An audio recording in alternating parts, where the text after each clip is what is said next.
And now let's get into our TNA No Surrender preview, as promised. It's Rob, it's Jeff, it's Shake Them Ropes. We will not be talking TNA on this episode of Shake Them Ropes, but we will be talking about plenty of WWE, AEW, some other news that's going on around and within, I would say. Jeff, have you been, what have you liked better this week? Let's do this. AEW, WWE, or the Winter Olympics? Oh, it's Winter Olympics all day. Winter Olympics win. The Winter Olympics win. Today especially, but you can't. I love worked sport, but real sports, when it's going well, there's no better feeling. Yeah, I think there's and there's been plenty of, I mean, you talk about the parallels between real sports and even the fake sports sometimes, the predetermined / entertainment sports. Let's look at the Olympics versus WWE here. Untimely injuries heading into the big shows. I mean, with Lindsey Vonn and some others that have happened out and around. Not always the expected winners, and you're like, where do they go from here? There's been a lot of parallels from all sides of the sports world this week. Jeff's odd emotional connection to certain acts like the U.S. women's hockey team, which is very odd, but it dates back to 98. So the U.S. women's hockey team is out there. We still got the U.S. men's team in it. Our curling team, I tell you what, the United States is a curling powerhouse now. Canada, a bunch of dirty cheaters. I mean, curling. We are. The U.S., Canada should have never shown us curling. Because within 20 years, we're taking it over. Here's a sport where you can smoke, you can drink, and you just have fun with your friends. All right, we'll perfect it. We'll go right I'm like, there. when do the bars start taking out all their shuffleboard tables and putting in the curling? I know in some cases they have, whether it's bocce ball or some of these other sports that try to mimic curling that you can do without needing to lay down ice. I want that bar to step up. I want that one bar to step up and build a curling track. A mini curling track. I'm here for this. Just an entire curling area. Like, take out the sand volleyball. Ain't no one need to play in sand volleyball here. Let's put in some short track speed skating and some curling. Take out your darts. Take out your golden tee. Let's just throw some stones, man. When does golden tee, golden curling has got to be a thing that's coming? Has anyone seen a curling video game? Yes, I need this. Because I mean, you can do the same thing with the ball, right? You can do the same exact thing with the curls and all that stuff. That's how we'll make our millions, Rob. Let's just stop this show and use Chat GPT and do. If anyone else there comes out with a curling video game, know that we just said it first. It's time stamped and it's out there in the world. I thought one of the interesting things that WWE announced this week is that next week's Raw in Atlanta, I think you had talked about this a little bit in the last several weeks with AJ Styles retiring, that there's still a possibility they do something in Atlanta. Well, here we are. We're going to have the AJ Styles Farewell Raw coming up in Atlanta, where there's going to be folks from SmackDown, from Raw, from the history of AJ Styles, and I would assume AJ Styles himself here this coming week on Raw. Do we get I mean, we're definitely getting at some point Gunther entering the scene. I mean, at some point, yeah. Do we get a recant on the retirement? No, I don't think so. Why would you recant on the retirement? So even if he came up to for one match at WrestleMania, for like a WrestleMania, but I don't see it happening likely, although all the signs in theory are there. Because is AJ Styles really a guy? I mean, they're not doing it with John Cena, right? John Cena may not come and have a celebratory last show. And so is AJ Styles just coming to do this last show, and there's going to be an angle that maybe takes someone else into the Gunther arena or something like that?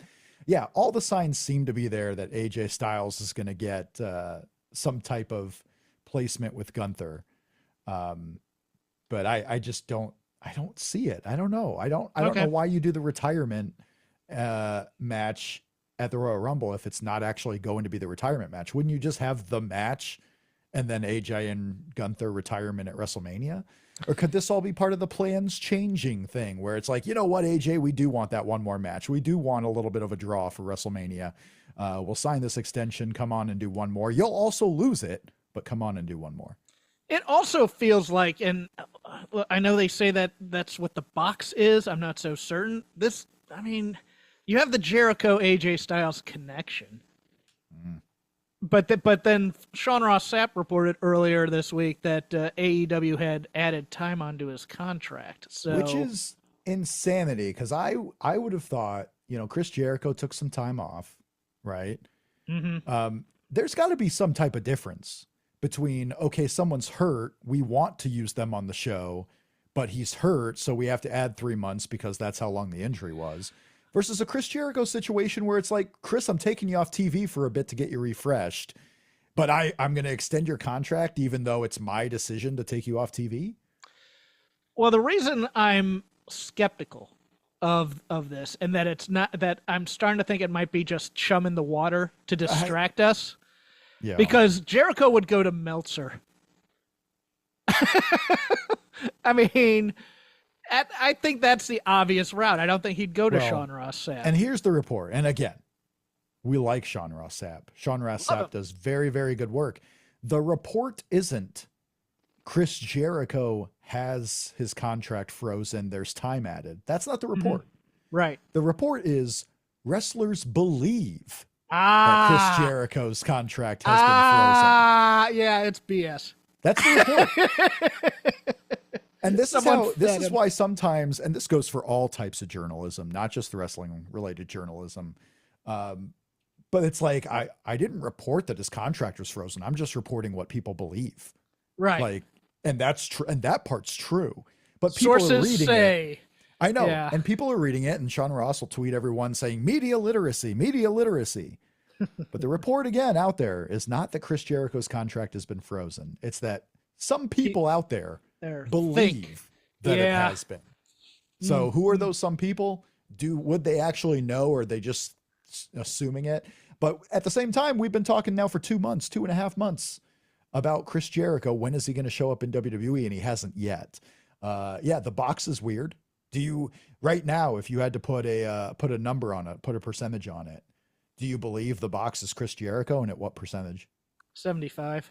Okay. So you think it is a little Chris Jericho coming out, wanting to do something goofy, coming out of the box at Elimination Chamber in Chicago. Yeah. A gift like, cause there was a piece out there. I don't believe it necessarily, but that it's going to be a gift to Kevin Owens in some way, possibly not that Owens is wrestling, but they're going to kind of recreate the whole list of Jericho gift giving type thing. All right, so your algorithm on Facebook needs to change, because you come up with the weirdest scenarios sometimes on this show, and 2 of them now have been about Kevin Owens. Kevin Owens ain't going to be referenced on TV next year. Okay, no, that's fine. Let me reference the other ones that I think it could be. I think it could be the way they reintroduce Hobbs back into the WWE. Royce Keys is coming out of a box. Yeah. Possibly as a gift for somebody, or I just find. It's goofy. Here's my crazy one. Here's the crazy one. Okay, give me the crazy one first. Bobby Lashley. Okay. even though he's injured and most likely will get time frozen on his contract. Probably. How about that? No, I don't see Bobby Lashley ever going back there with Triple H in charge. I don't see Bobby Lashley MVP or Shelton Benjamin. But this screams Jericho to a hilt, doesn't it? It does. And it's goofy enough to be the point, like Chris Jericho, a human being, was in this box for 2 weeks. Like, how did they survive?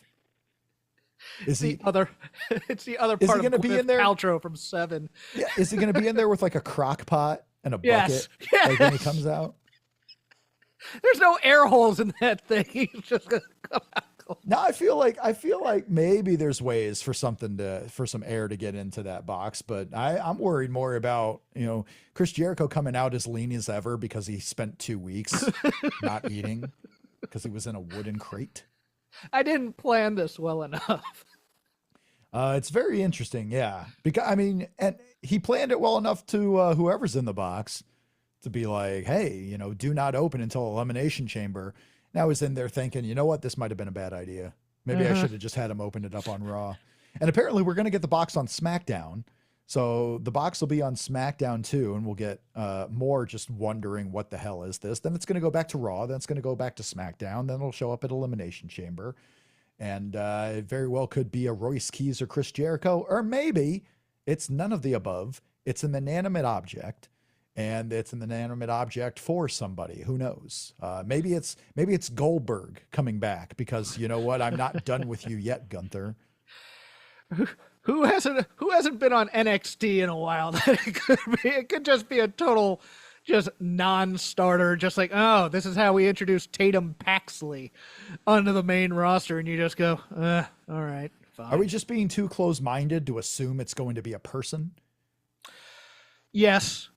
Probably. Yeah. I mean, this is Triple H after all. Triple H, they shipped back the Spirit Squad to OVW in a crate just like this. I think Triple H likes his crates. A statue of someone. Okay, whatever. Yeah. When's the last time they did something like this? This probably the Sting. Yeah. Return, right? Mm-hmm. The Sting return was the last time they did something like this, where a human being was in a box. I don't see it being Sting. No, I could see it being I could see it being something related, like off the wall. I think it's going to be a talent debut or return as well, but I could also see it being something for the Hall of Fame as well, because we're going to be, this is the last pay-per-view event before the WWE Hall of Fame and WWE WrestleMania weekend. So maybe there could be something Hall of Fame related. It seems like you wouldn't tease it like that, though. Yeah. Just trying to think outside of the box, literally outside of the box, what it could possibly be if it's not a returning talent. But you're going with Chris Jericho 75%. I think a lot of people are assuming Chris Jericho. I think the fact that this story came out on Fightful with the people believe, I think it's a little bit of a detour for some people that are assuming it's Chris Jericho. I think they want, I wouldn't be surprised if there were some WWE guys that were part of those sources that were like, you know what, it's not Chris Jericho. I think he actually has 4 months left on his contract anyway. Yeah. That's actually a good call. Wink, wink, wink, wink. Yeah, he's got 4 months. He was frozen, even though it was Tony Khan's idea to take him off television and not book him on the TV shows. So very interesting. We got the AJ Styles Farewell Raw happening. Then we go into Elimination Chamber, which is next Sunday. What about this week? So we talk about the Olympics. The closing ceremonies of the Olympics are this Sunday night. And it appears that ESPN is going to be counter-programming the closing ceremonies of the Olympics with the Royal Rumble. What do you make of this? ESPN airing on main ESPN a replay of the 2026 Royal Rumble going opposite of the closing ceremonies.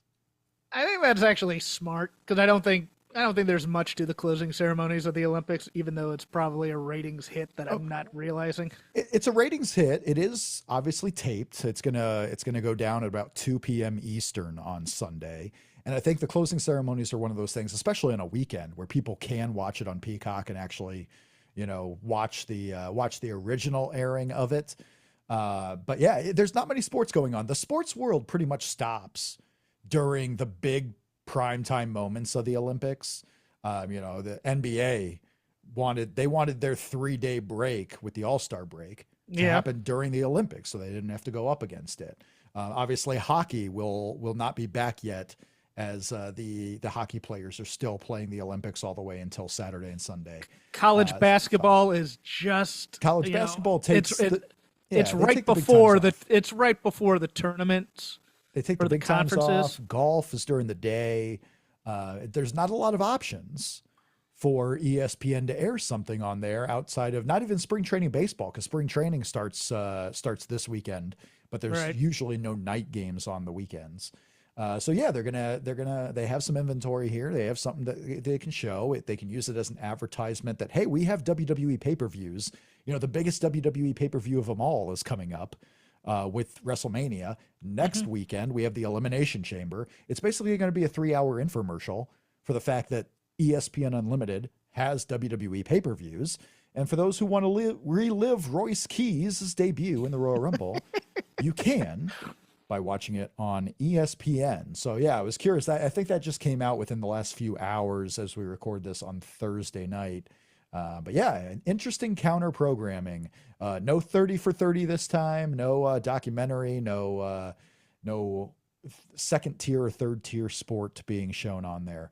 They're going to show some WWE on the main channel. I'll be interested to see how it does. How it does. Get back with the ratings talk. It would be interesting. No, I just was, would people watch that over,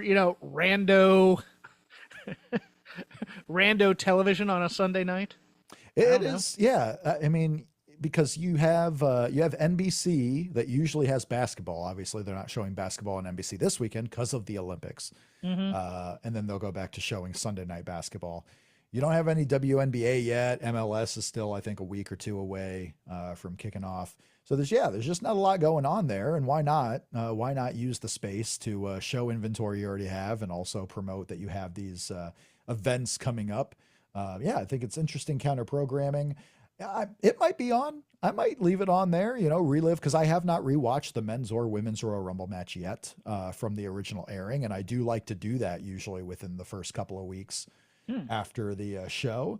I might have it on, especially if I watch the closing ceremonies earlier in the day, which will be tough because there's going to be hockey and some other events going on as well. Because I do like watching the closing ceremonies to see how they transition into the next one. And of course, the Summer Olympics are going to be the States. The next Winter Olympics are going to be in France. So there's some interesting things that go along with the closing ceremonies. And I love the edited version. I love the closing ceremonies when it's tight, packed 3 hours, 2.5 hours, and not the 5-hour extravaganza with weird commercial breaks that happen live. Yeah, it'll be a good reminder to the city of LA that they need to start building stuff for this Olympics. Hey, yeah, guys, get ready. I mean, you could be like Riyadh and build the Royal Rumble Stadium the week before the event. You could always do that. We are so far behind. It's ridiculous. Well, I mean, I think a majority of Los Angeles already has a lot of venues, and you're gonna have soccer and some other events happen not even close to California. Some of the soccer is going to take place in Nashville. Yeah, I saw that. I was like, really? Okay.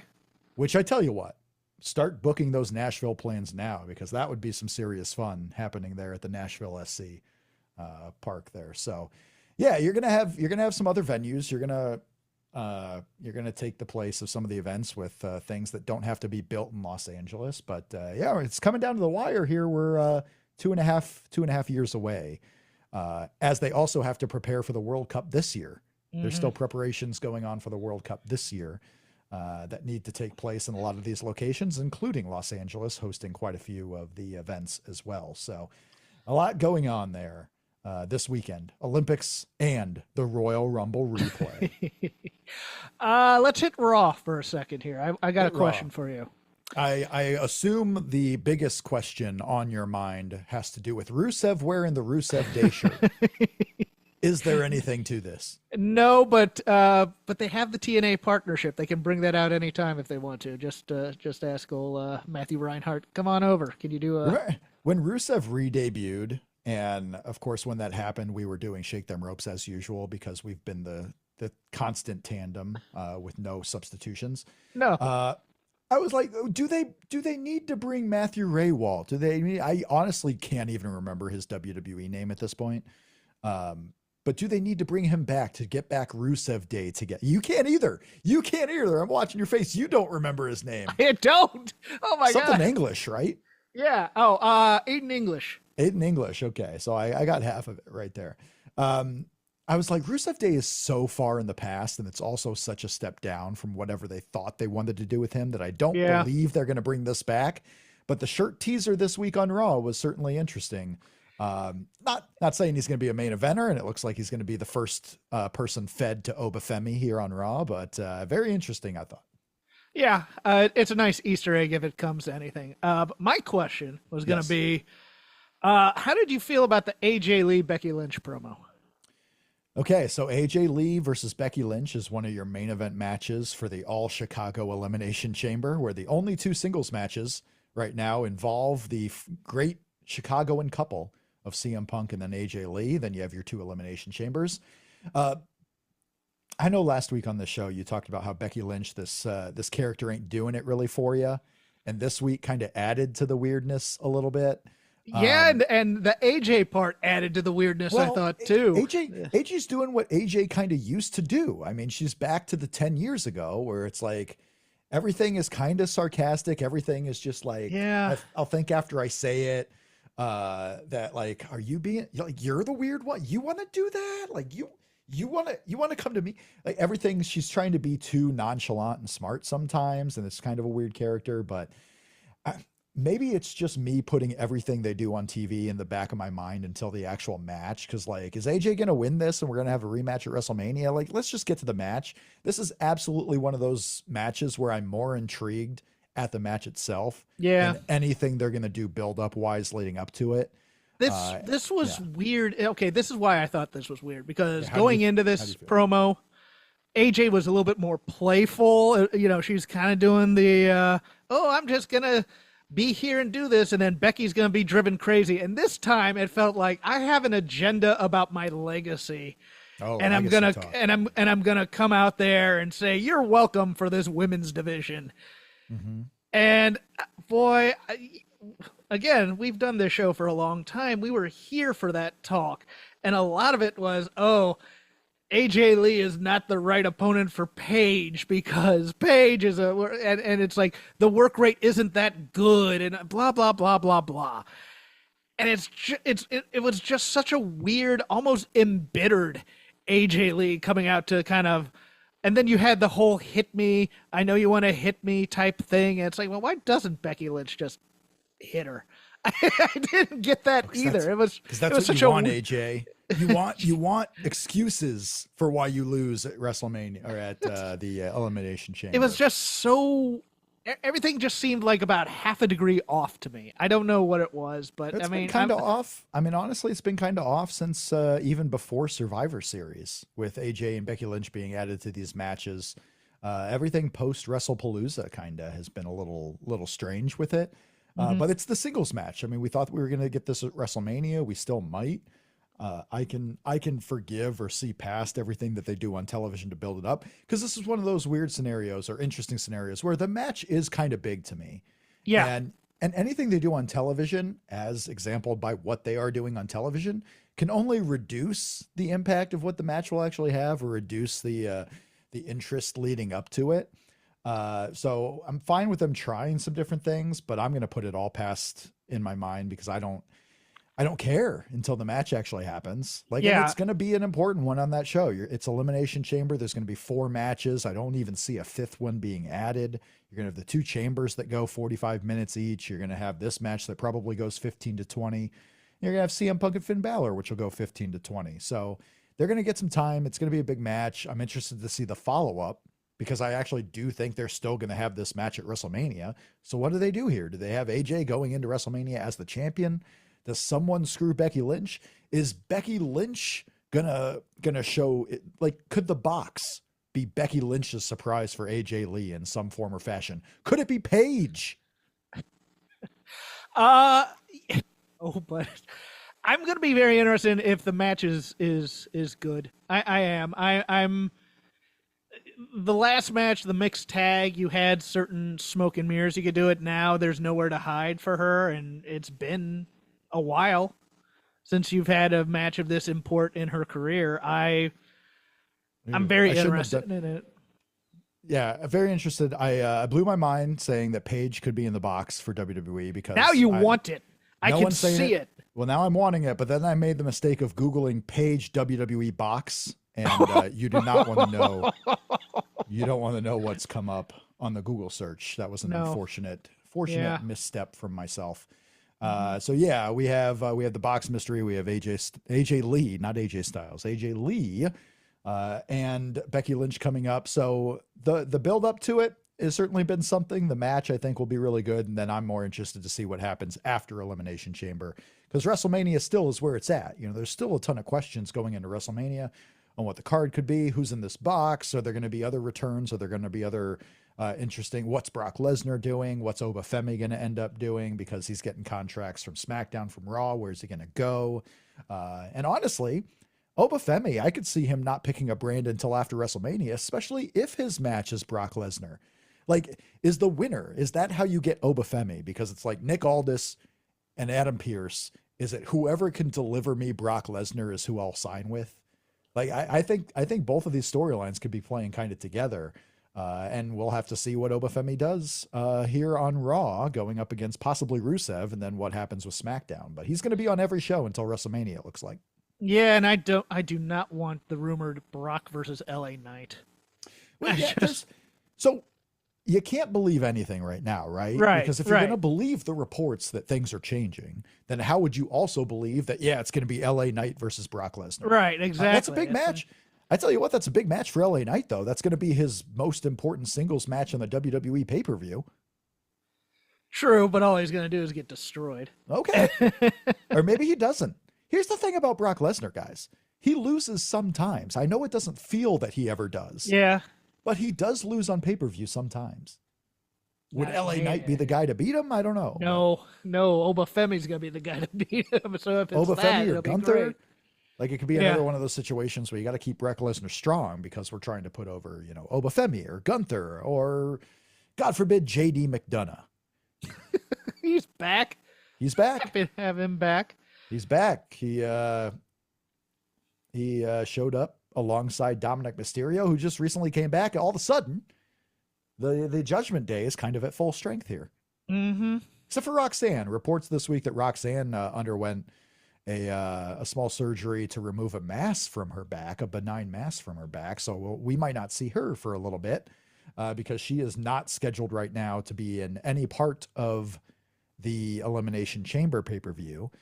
So she has a couple of months to recover before WrestleMania potentially here. But yeah, so that's what's going on with the Judgment Day.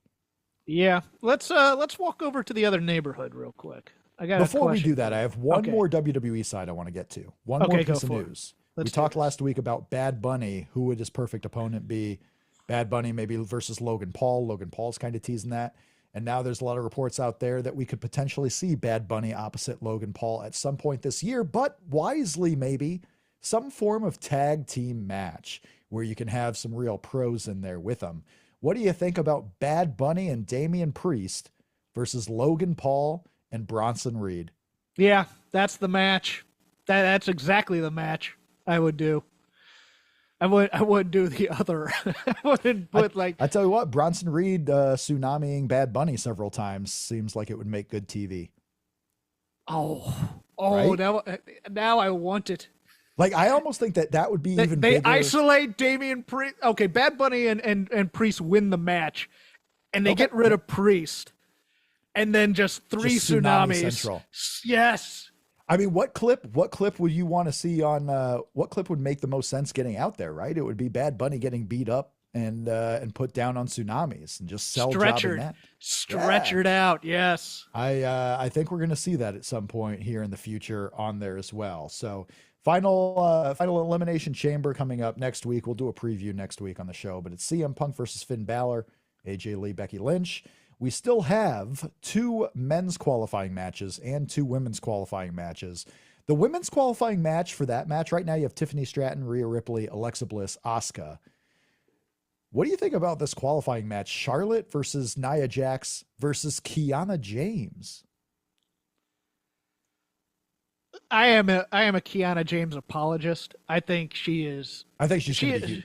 She's going to be the. She's gotten the big so thing much in better. 2028. She has gotten so much better since her NXT days. I see her being the big thing to close out this decade. I think she wins this. I do. Yes, I think this match. I mean, I think it's going to be her and Nia for some reason. I don't see Charlotte getting in this. Okay.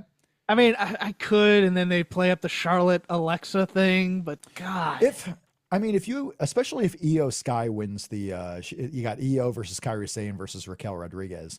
If Charlotte were to win and Io Sky wins, you do have a women's chamber all-star match because look at that lineup. But the thing is, it's all the same 6 who have been feuding over the last year against each other with no new blood. The men's match at least has Javon Evans in there. That threw me for a loop. I had no idea they were going to put him in there, but he's going to do something nuts off the top of that cage probably. It goes back to continuing the fact that I don't think they want to keep Gunther out of the world title picture going through WrestleMania because he's not going to be in the world title picture going through WrestleMania. So you want him not to be so close to where he has to lose anything. You got to find these ways to keep Gunther out. But you have the possibility of an all-star women's elimination chamber. Yeah. But maybe you throw some other names in there so you don't have to have Charlotte lose or Io Sky lose. You don't have to have the weirdness of Rhea Ripley versus Io Sky, more Alexa versus Charlotte. So I could very well see a Nia or Kiana winning that match. I could also see Raquel winning the women's chamber side. So you have a little bit of a story of, Raquel going far in the match. Would she possibly take on, could you have a Judgment Day in both women's title picture at WrestleMania? Yeah, but I'd bet chalk on this one. I think it's going to be the all-star crew. Sarah Chalk? It's yes. Sarah Chalk is going to come in this match. Yes. I mean, if you want to promote the new Scrubs season, maybe you could do something like that. Interesting take. I did not see that one coming, but you wanted to go to the other neighborhood here. What could the other neighborhood be? That would be AEW. AEW. Oh, I forgot all about them. Well, I do a show about them every Wednesday, so I like to talk about them occasionally on this one too. So we're not retconning the Cody story, but we're bringing it back. And I've listening to other people talk about it. I still think it's a path for Hangman to go heel, in a way, when he decides screw it. But the Cody stip. Explain what you mean to those who don't know what's going on. Obviously not myself, but the viewers out there. Okay. What is the Cody stip? So in a pretty good promo segment between MJF and Hangman Adam Page last night, Hangman has said that if he doesn't win this match, that he'll never challenge for the world title ever again. And he wants MJF to accept that as part of a Texas death match, I believe. But he's going to trade here. He's going to think about it for a week. But yes, Cody wasn't Cody Rhodes because of the trademark, so it was Cody. Cody with Brandy Rhodes. With Brandy Rhodes, yes. With Jericho, I believe, had this stipulation where if he didn't win the world title, he would never challenge for it again. Early on, too. It was like one of the first deals with Cody Rhodes, yeah. And it really backed them into a bit of a corner. Cody continued to be one of the most popular guys. I mean, thankfully they had Jon Moxley come in, and you had Kenny Omega really in the world title picture. It forced Adam Page to have a higher, spot on the card as well. So it kind of worked early. Yes. But then you're like, what is Cody going to keep doing? And we found out that it would just be the TNT title for the rest of his life. It's a very interesting thing to do for Adam Page here. But very possibly Adam Page could win. And we continue to get some type of belt trading going on this year because you have Swerve, you have Kenny Omega. Brody King to me is completely out of the picture at this point. Yes. He might get a match here and there. You still have Samoa Joe kind of hanging on the periphery because he hasn't gotten his rematch yet. So you have a lot of names. We could see some serious 1998 WWF belt trading going on. And others called me crazy for bringing this up because I thought there was a pretty good chance that Hangman wins this match. Yeah. Because they keep playing the Ospreay videos, and I think Ospreay takes us at Wembley if he's available to get to that pay-per-view against AJ Styles. Yeah. What I don't get is if you were going to do this, if you were going to have the big three, right? Kenny Omega, Swerve Strickland, and Adam Page, all trying to get into that spot to where they have a world title match against MJF.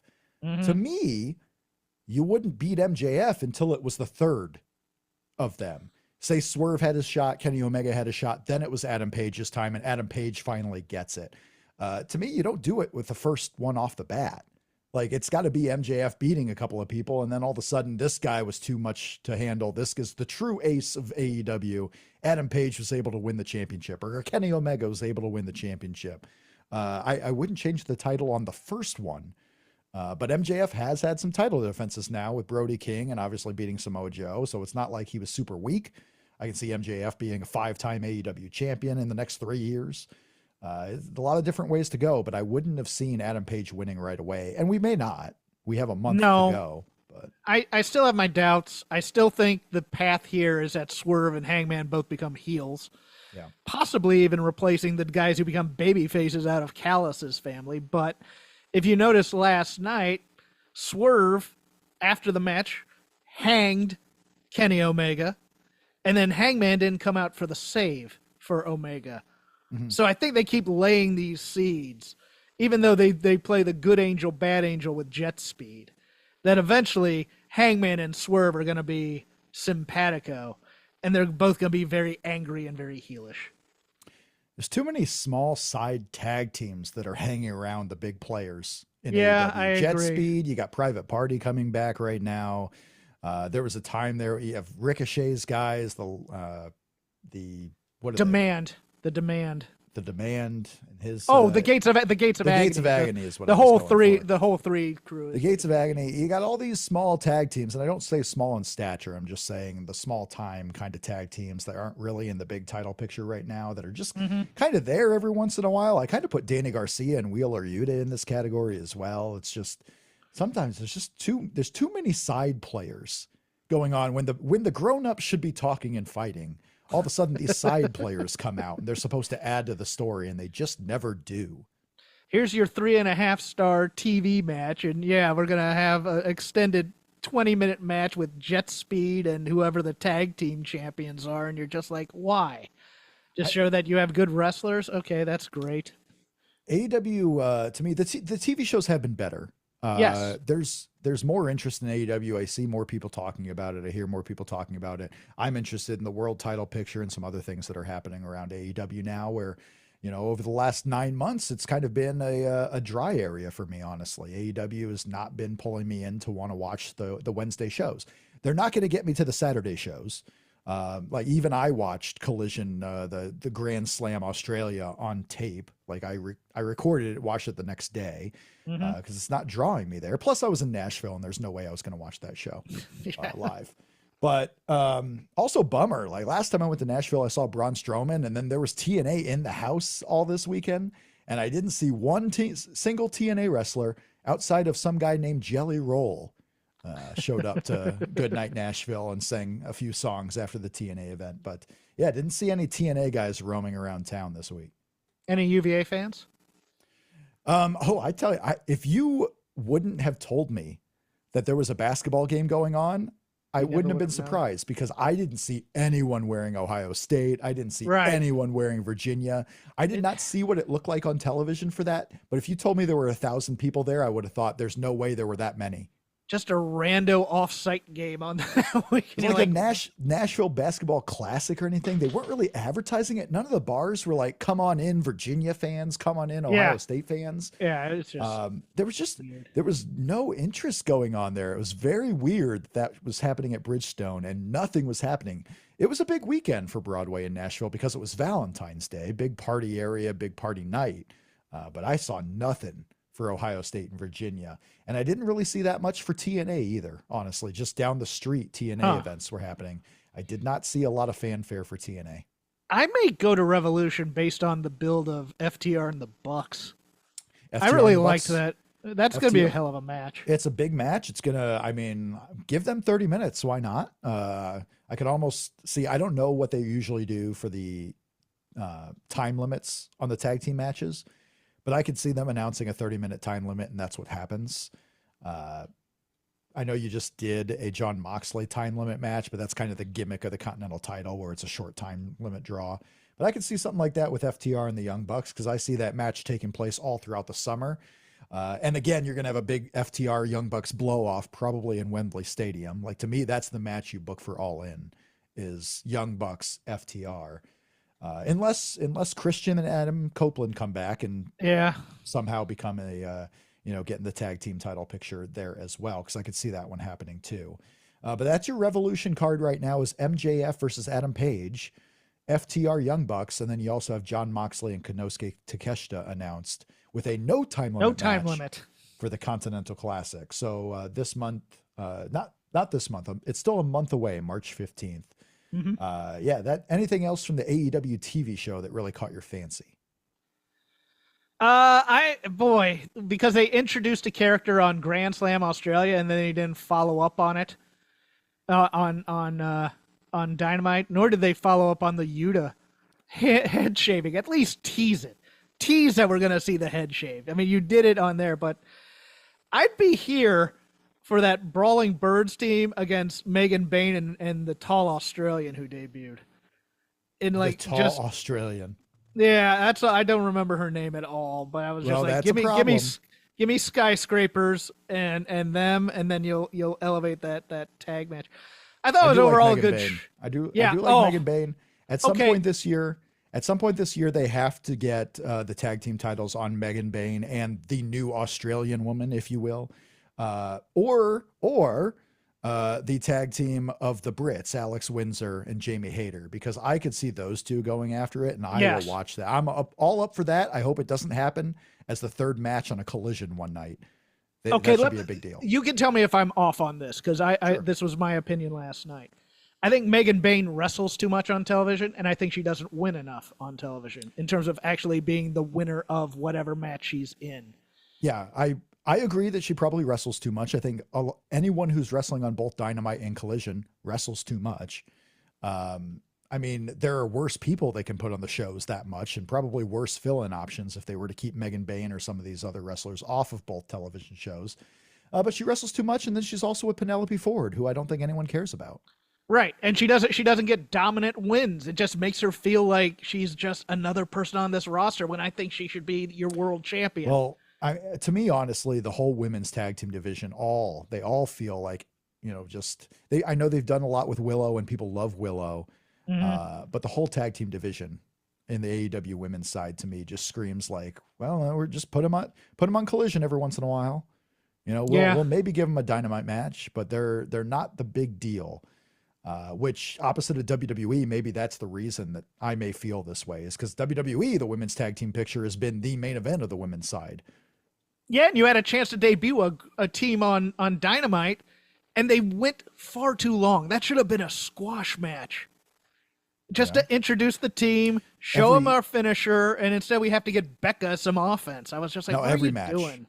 I mean, Wardlow ain't around right now to have squash matches on television. So every match goes 10 minutes, no matter who you are. It could be Jon Moxley versus Penelope Ford. That match is going 10 minutes.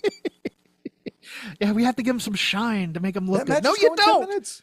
No, you don't. Because it's wrestling. No one's so dominant that they beat a human being in 1 minute. I'm like, yeah. Ryback did it. Come on now. AEW also announced that Double or Nothing this year is happening Memorial Weekend at the Louis Armstrong Stadium in New York. Louis pronounced it Louis. They pronounce it Louis. So it is happening at the site of the U.S. Open Tennis Tournament. It's happening in Queens, New York, but it's going to be one of the side stadiums that has a 14,000 person capacity versus the Arthur Ashe Stadium, which had a 20+ thousand capacity. So a little bit smaller stadium, still a big deal. It's right next door to Arthur Ashe Stadium. But it's going to be happening on Sunday, May 24th, with Memorial Day happening the next day. Double or Nothing. It's not even the next pay-per-view after Revolution, because they still have the April pay-per-view, which I think is, it starts with a V. They don't do Vengeance, right? What am I thinking of? It's happening in Vancouver, whatever the event is. There's still that show, and then there's going to be Double or Nothing. But no longer Double or Nothing in Las Vegas. I know it's not the first time, but it used to be a staple, Double or Nothing in Las Vegas, and that is not the case anymore. Happening at the Louis Armstrong Stadium. Do they sell out 14,000 in New York? Maybe for a pay-per-view, they could possibly do it. It's not a Collision Grand Slam. It's going to be a legit pay-per-view. Probably going to you're going to try to have a Kenny Omega on the show. Could Will Ospreay be back by then? I'm still kind of waiting for the eventual one-time match with Bryan Danielson. Because outside of AJ Styles, where AJ Styles said he would put his career down and he would retire, Bryan Danielson never retired, never put his career down. He just, it was his last match as a full-time wrestler. So I'm still waiting for that one-time reappearance from Bryan Danielson, if you will. We haven't got that. Could that happen in New York? Maybe Adam Copeland is back by now. There's a lot of star power that could be on the show that I think it makes it do really well. But yeah, a 14,000 house sellout these days for AEW is still kind of tough. In the States, at least. In Europe, they can do it, I think. In Europe, they could possibly do it. How many did they have for Australia? I don't think they necessarily blew the roof off the house in Australia attendance-wise, but still probably pretty good. The Inspiration are back in AEW. The Inspiration have come back to Primetime Wrestling. I know they were in TNA for a little bit, but they're here in AEW. Yes, the Inspiration. Were they called the Inspiration on this on the show? Yes, yes, they Okay, were. so the Inspiration in And the AEW. and the AEW fans are not happy. Well, why wouldn't you be? Why would you not be happy about this? Work rate versus personality. Well, I mean, there needs to be some personality. I agree. You talk about Willow and you talk about some of the teams. I mean, there's personality and work rate, but you got to have some personality in here. The Outrunners are fantastic, and I will die on that hill. Well, I'll die on the hill that Ring of Honor needs to go away. I agree. I mean, I can't imagine there's business sense to keep ROH going. But there's nostalgia. Going. There's nostalgia for him. They want Sammy Guevara should be back on AEW TV more. The Outrunners, have a place on a Collision or kind of getting back up onto the card. If you want to use ROH as your developmental territory, I don't think it's really working as a developmental territory. But man, they just keep going with that ROH. And as much as I was a big ROH guy back in the mid 2000s, it's 2026. Get Athena on AEW TV week after week, please. Yeah. There's the roster handling of AEW is where I have some of my biggest complaints. Yes. With AEW, and the roster was a big thing that gets people into AEW, especially if you're for the sickos and you're for the work rate guys. Well, get some of these bigger people back on AEW TV so every match feels like a big deal when you're running these pay-per-views, and I'm not stuck watching Daniel Garcia versus I don't even know who. Like, come on now. Now, again, the opposite. I feel like I've argued the opposite point sometimes where it's like, well, you got to have some matches that aren't the biggest deal ever because then nothing feels like the biggest deal ever. No, that's true. But the Daniel Garcia experiment is always the one you have to point to and go, yeah, people really like him, and he could be something, but he ain't yet, and he hasn't been for the 3 years he's been in there. So why are we going through this? You know, I was looking on my local television guide the other day, probably last weekend, and there's still a show out there, The Women of Wrestling. Yes. Like WOW. Wow. Yes. The That's Genie still Bus a thing going on. Yeah. What is this? It's a syndicated half-hour show that you can slap on a Saturday or Sunday when there's a dead half hour or hour. Do you remember back in the day, is this like the guy who won the lottery and wanted to put out a wrestling promotion for women? Is that the same thing, or was that not this thing? I think it is the same thing. God, the much better things I would do if I won the lottery.